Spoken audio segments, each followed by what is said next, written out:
शिलान्यास और लोकार्पण हुआ है। इनमें देश और यूपी के विकास की उसको नई ऊंचाई देने वाले प्रोजेक्ट भी हैं। आज यूपी, बिहार, पश्चिम बंगाल, एमपी और छत्तीसगढ़ में अलग अलग एयरपोर्ट्स का शुभारंभ हुआ है। इसमें बाबतपुरा एयरपोर्ट के अलावा आगरा और सहारनपुर का सरसावा एयरपोर्ट भी शामिल है।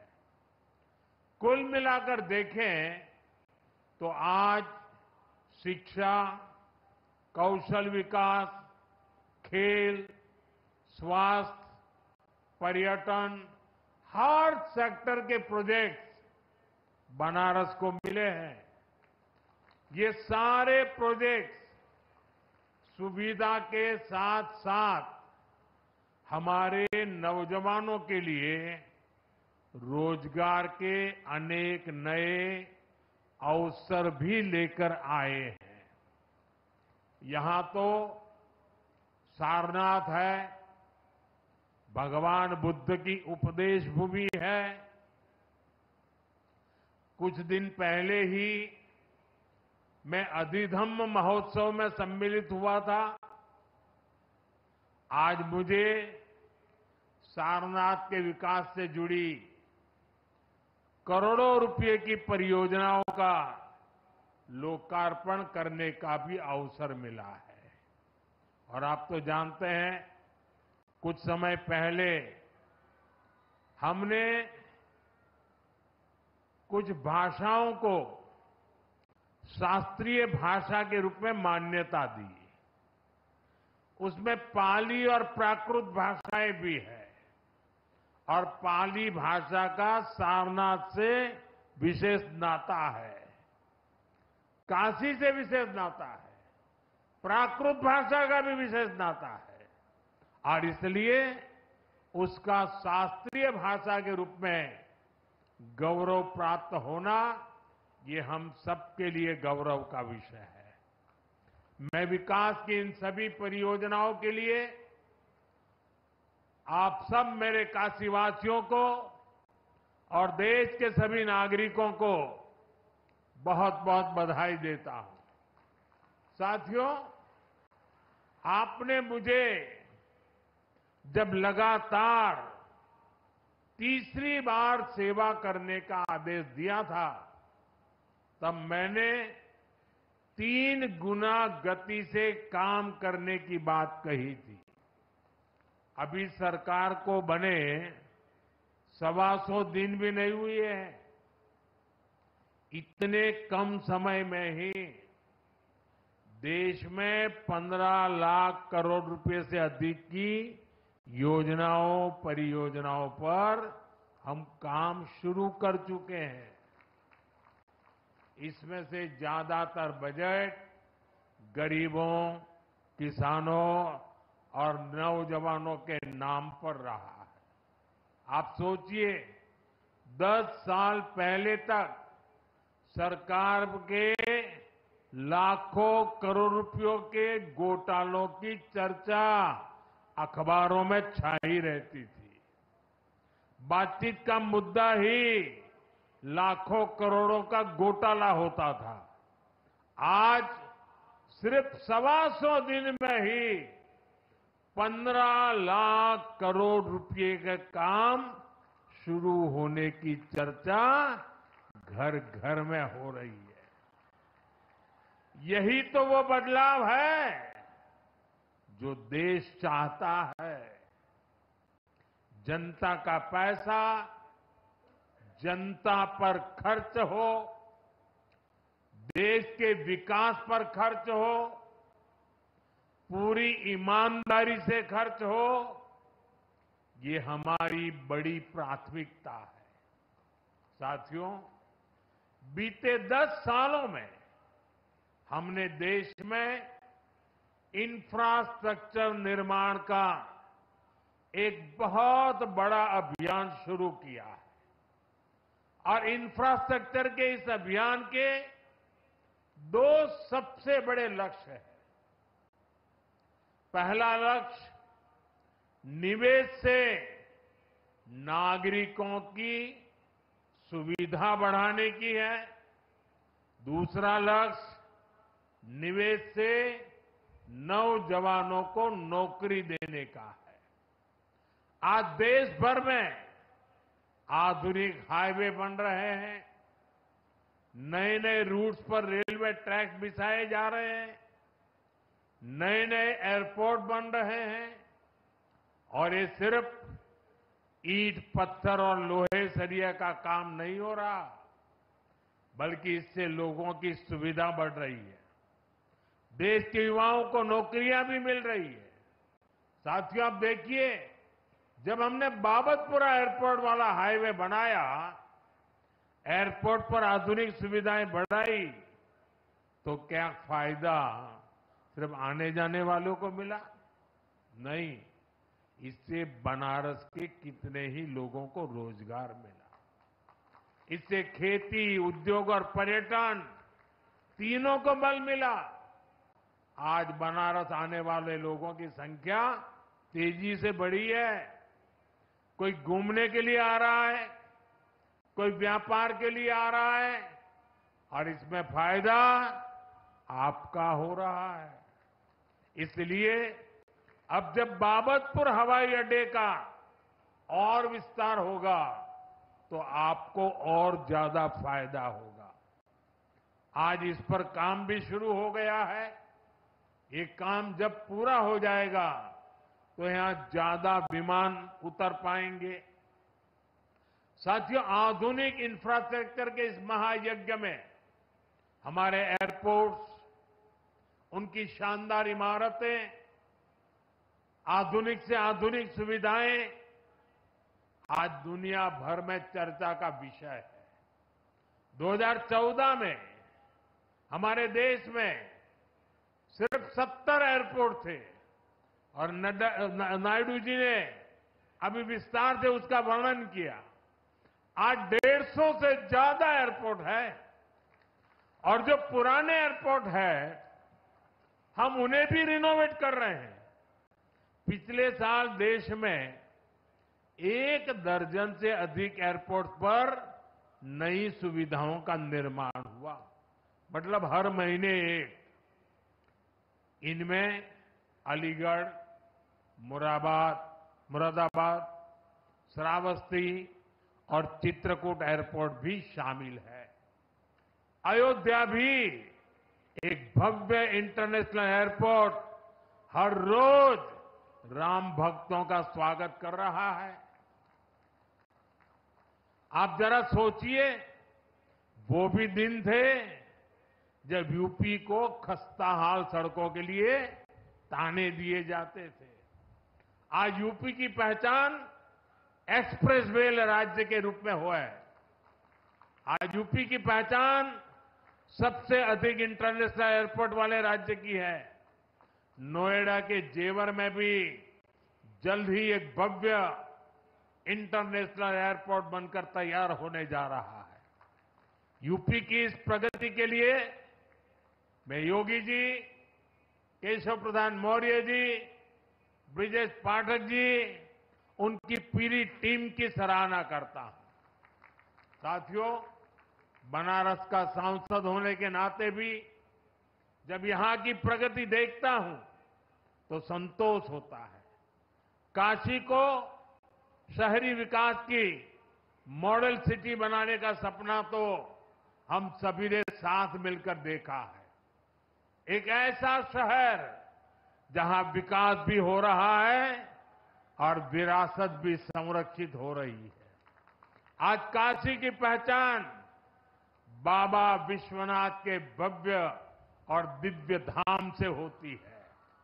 आज काशी की पहचान रुद्राक्ष कन्वेंशन सेंटर से होती है।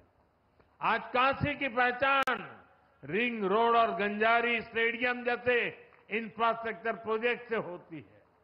आज काशी में रोपवे जैसी आधुनिक सुविधा बन रही है। ये चौड़े रास्ते, ये गलियां, ये गंगा जी के सुंदर घाट आज सबका मन मोह रहे हैं। साथियों, हमारा निरंतर प्रयास है कि हमारी काशी, हमारा पूर्वांचल व्यापार कारोबार का और बड़ा केंद्र बने। इसलिए कुछ दिन पहले ही सरकार ने गंगा जी पर एक नए रेल रोड ब्रिज के निर्माण को स्वीकृति दी है। ई जॉन राजघाट का पुल होना, एकरे पास में एक थे भव्य पुल और बने जा था। एकरे नीचे कई थे ट्रेन चले और ये ऊपर 6 लेन का हाईवे भी बनी। एक कर लाभ बनारस और इस चंदौली के लाखन लोगन के मिले। साथियों, हमारी काशी अब खेलों का भी एक बहुत बड़ा केंद्र बनती जा रही है। सीगरा स्टेडियम अब नए रंग रूप में आपके सामने है। नए स्टेडियम में राष्ट्रीय प्रतियोगिताओं से लेकर ओलंपिक तक की तैयारियों के इंतजाम हो गए हैं। यहां खेलों की आधुनिक सुविधाएं बनी है। काशी के नौजवान खिलाड़ियों का सामर्थ्य क्या है, ये सांसद खेल प्रतियोगिता के दौरान हमने देखा है। अब पूर्वांचल के हमारे बेटा बेटी का बड़ा खेल के तैयारी बढ़े, अच्छी सुविधा मिल गई है। साथियों, समाज का विकास तब होता है जब समाज की महिलाएं और नौजवान सशक्त होते हैं। इसी सोच के साथ सरकार ने नारी शक्ति को नई शक्ति दी है।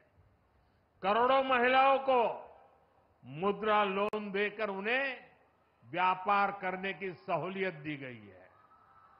आज हम गांव-गांव में लखपति दीदी बनाने के लिए काम कर रहे हैं। आज गांव की हमारी बहनें अब ड्रोन पायलट भी बन रही है। और ये तो काशी है, यहां साक्षात शिव भी माता अन्नपूर्णा से भिक्षा मांगते हैं। काशी ये सिखाती है कि समाज तभी समृद्ध होगा जब नारी सशक्त होगी। इसी भावना से हमने विकसित भारत के हर संकल्प में नारी शक्ति को केंद्र में रखा है। जैसे पीएम आवास योजना ने करोड़ों महिलाओं को उनके अपने घर की सौगात दी है। इसका बहुत बड़ा लाभ यहां बनारस की महिलाओं को भी मिला है। आपको पता है, सरकार अब 3 करोड़ और नए घर बनाने जा रही है। यहां बनारस में भी जिन महिलाओं को पीएम आवास के घर नहीं मिले, उन्हें भी जल्द से जल्द ये घर दिए जाएंगे। हमने घर घर नल, नल से जल और उज्ज्वला गैस तो पहुंचाई है। अब मुफ्त बिजली और बिजली से कमाई वाली योजना भी चल रही है। पीएम सूर्य घर मुफ्त बिजली योजना से हमारी बहनों का जीवन और आसान होने वाला है। साथियों, अपनी काशी बहुरंगी सांस्कृतिक नगरी है। यहां भगवान शंकर का पावन ज्योतिर्लिंग है, मणिकर्णिका जैसा मोक्ष तीर्थ है, यहां सारनाथ जैसा ज्ञान स्थल है। दशकों दशक बाद बनारस के विकास के लिए इतना काम एक साथ हो रहा है। वरना काशी को तो जैसे उसके हाल पर छोड़ दिया गया था। इसलिए आज मैं हर काशीवासी के सामने एक सवाल उठा रहा हूं। आखिर वो कौन सी मानसिकता है जिसके चलते पहले काशी को विकास से वंचित रखा गया? 10 साल पहले की स्थिति याद करिए। बनारस को विकास के लिए तरसाया जाता था। जिन लोगों ने यूपी में लंबे समय तक सरकारें चलाई, जो लोग दिल्ली में दशकों तक सरकार में बैठे रहे, उन्होंने कभी बनारस की परवाह क्यों नहीं की? इसका जवाब है परिवारवाद और तुष्टीकरण की राजनीति। कांग्रेस हो या समाजवादी पार्टी, ऐसे दलों के लिए बनारस का विकास न पहला प्राथमिकता में था, न भविष्य में कभी होगा। इन दलों ने विकास में भी भेदभाव किया, जबकि हमारी सरकार सबका साथ सबका विकास के मंत्र पर चलती है। हमारी सरकार किसी योजना में भेदभाव नहीं करती। हम जो कहते हैं वो डंके की चोट पर करके दिखाते हैं। अयोध्या में भव्य राम मंदिर बनेगा। आज अयोध्या में हर रोज लाखों लोग रामलला के दर्शन करने जा रहे हैं। महिलाओं को विधानसभा और लोकसभा में आरक्षण की बात भी वर्षों से लटकी रही थी। यह ऐतिहासिक काम भी हमारी सरकार ने पूरा किया है। 3 तलाक की कुरीति से कितने ही परिवार पीड़ित थे। मुस्लिम बेटियों को इससे मुक्ति दिलाने का काम हमारी सरकार ने किया। ये भाजपा सरकार ही है जिसने ओबीसी आयोग को संवैधानिक दर्जा दिया। ये भाजपा सरकार है, एनडीए सरकार ही है जिसने बिना किसी का हक छीने गरीबों को 10% आरक्षण दिया। साथियों, हमने अपना काम किया, नेक नियत से नीतियां लागू की, ईमानदारी से देश के हर परिवार का जीवन बदलने का प्रयास किया। इसलिए देश भी हमें लगातार आशीर्वाद दे रहा है। अभी हरियाणा में हमने देखा है कि कैसे वहां तीसरी बार लगातार भाजपा की सरकार बनी है। जम्मू कश्मीर में भी भाजपा को रिकॉर्ड वोट मिले हैं। साथियों, आज भारत के सामने परिवारवादी राजनीति का भी बहुत बड़ा खतरा है। ये परिवारवादी सबसे ज्यादा नुकसान देश के युवाओं को करते हैं। ये कभी भी युवाओं को मौका देने में विश्वास नहीं करते। इसलिए मैंने लाल किले से एक आह्वान किया है।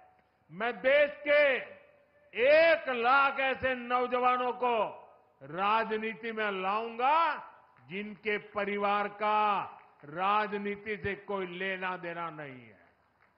ये भारत की राजनीति की दिशा बदलने वाला अभियान है।